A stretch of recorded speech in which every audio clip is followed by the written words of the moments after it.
UP में चुनाव चल रहा है और इस बीच में हर पार्टी का हर नेता रैलियां कर रहा है और बहती गंगा में हाथ धो रहा है, कहीं उसकी भी कोई पूछ हो जाए। एक रैली संबोधित करने और एसपी के लिए वोट मांगने जया बच्चन ने की एक रैली। उसमें उन्होंने योगी जी को काफी सुनाया है। उन्होंने उसमें समाजवाद की बात करी है, परिवारवाद की बात करी है, योगी जी घर को छोड़ने की बात करी है, महिला सुरक्षा की बात करी है, वो भी बहुत कुछ। जया बच्चन कहती हैं जिसने परिवार को छोड़ दिया वो क्या जाने परिवार के बारे में। परिवारवाद करते हैं। अरे ये भूल जाते हैं कि आपके जो मुख्यमंत्री हैं उन्होंने तो परिवार को त्याग दिया है, वो परिवार के बारे में क्या जानते हैं। अच्छा, तो इसका मतलब ये है कि योगी जी 1972 में पैदा होने के अगले मिनट ही बोल पड़े कि मैं जा रहा हूं छोड़ के। अजीब लगा क्या सुनने में? हाँ तो अजीब ही है ना, क्योंकि योगी जी पैदा हुए थे 1972 में और 1994 के आसपास उन्होंने दीक्षा ली थी, घर छोड़ के गए थे। तो 1972 से 1994 में कितने साल हो गए? 22 साल हो गए हैं और ये 22 साल उन्होंने अपने परिवार के साथ बिताए थे, तो उनको पता है कि परिवार क्या होता है। आगे कहती हैं उन्हें क्या पता रिश्तों का मतलब, माँ क्या होती है, भाई क्या होता है, बहन क्या होती है, बेटी क्या होता है, बहू क्या होती है। अब 22 साल तक अपने घर में रहे हैं तो वो महत्व जानते ही होंगे कि कौन सा रिश्ता क्या होता है। अगर ऐसा ना होता तो कई बार अपने पिताजी के मिलने पर, अचानक से मिलने पर वो भावुक नहीं होते। अगर योगी जी को जया जी ने पाला होता उनके दीक्षा लेने से पहले तक, तो वो भी तो उनका परिवार ही होती। अब जो लोग खून के रिश्ते को ही परिवार समझते हो वो क्या जाने एक योगी क्या होता है। योगी की डेफिनेशन क्या होती है वो मैं आपको बता देता हूँ। कोई भी इंसान जो अपने परिवार वाली भावनाओं को पूरे समाज में देखता है वो होता है योगी। शायद इसीलिए तो उन्होंने इतने सारे चुनाव जीते हैं, क्योंकि पूरा यूपी ही उनका परिवार है।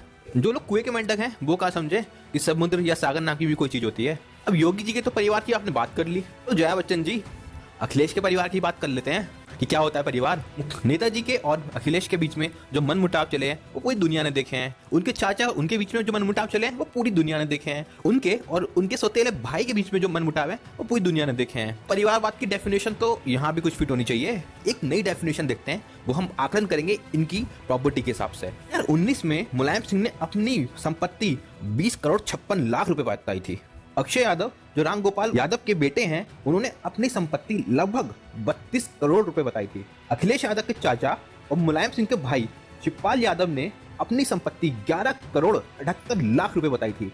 बदायूं से पूर्व सांसद धर्मेंद्र यादव ने 2019 के लोकसभा चुनाव में बताया था कि उनकी करीब 12 करोड़ रुपए की संपत्ति है। अब खुद अखिलेश यादव के पास 40 करोड़ से ज्यादा की संपत्ति है। इसमें डिंपल यादव के नाम पे 15 करोड़ की प्रॉपर्टी है। तो ये करोड़ों रुपए की जो संपत्तियां बनी है यही है क्या परिवारवाद, सॉरी समाजवाद। आगे मैडम बोलती है कि इन्होंने आज तक महिला सुरक्षा के बारे में कोई बोला नहीं, कुछ किया नहीं। खुद भी सांसद हैं, ये भी बताया उन्होंने। कहते हैं कि यहाँ औरतों की, महिलाओं की सुरक्षा नहीं है। झूठ। इन लोग झूठ के सिवाय और कुछ नहीं बोलते हैं। मैं आज 15 साल पार्लियामेंट में रही हूं, अभी भी हूं, और झूठ के सिवाय इन्होंने कुछ नहीं कहा। महिलाओं के लिए हमेशा हम लड़े हैं। ये जब सत्ता में हैं और सत्ता में नहीं थे तब भी इन्होंने महिला सुरक्षा के लिए एक शब्द भी नहीं कहा। आज महिलाओं के लिए ये बातें करते हैं, कहते हैं उत्तर प्रदेश में महिलाओं की सुरक्षा नहीं है। इन लोग झूठ ढोंगी लोग हैं। झूठ बोलते रहते हैं कि महिला सुरक्षा करके। चलो तो इस बात को भी आंकड़ा लगा लेते हैं। मिनिस्ट्री ऑफ होम अफेयर्स की तरफ से एक रिपोर्ट आती है जिसका नाम है नेशनल क्राइम रिकॉर्ड ब्यूरो। 2012 में 1963 मतलब 1963 रेप केस हुए थे यूपी में, जो 2013 में बढ़कर 3050 हो गए और ये वृद्धि रही 50% की। आगे रिपोर्ट कहती है कि अगर महिलाओं से जुड़े सभी क्राइम जोड़ दिए जाएं तो भी 2012 से लेकर 2013 में 50% की वृद्धि हुई थी। तो 2012 में 23,569 केस थे और 2013 में ये केस हो गए थे 32,546। महिलाओं का तो रेप का केस के बारे में आपको बता दिया। अब रेस बढ़ते भी क्यों नहीं, जब मुलायम सिंह खुद कहते थे कि लड़कों से गलती जाती तो उन्हें फांसी थोड़ी चढ़ा देंगे, और इस बारे में कोई खंडन नहीं आया था अखिलेश यादव का, जितना मुझे याद है। अगर आपको याद हो कोई खंडन आया हो तो मुझे बता दीजिएगा। इनकी पार्टी के एक बड़े नाम आजम खां, उन्होंने भी एक कमेंट किया था ना खाकी अंडरवेयर का, उसके खिलाफ भी अखिलेश यादव का, मुलायम सिंह का या जया बच्चन का कोई वो नहीं आया था ना स्टेटमेंट।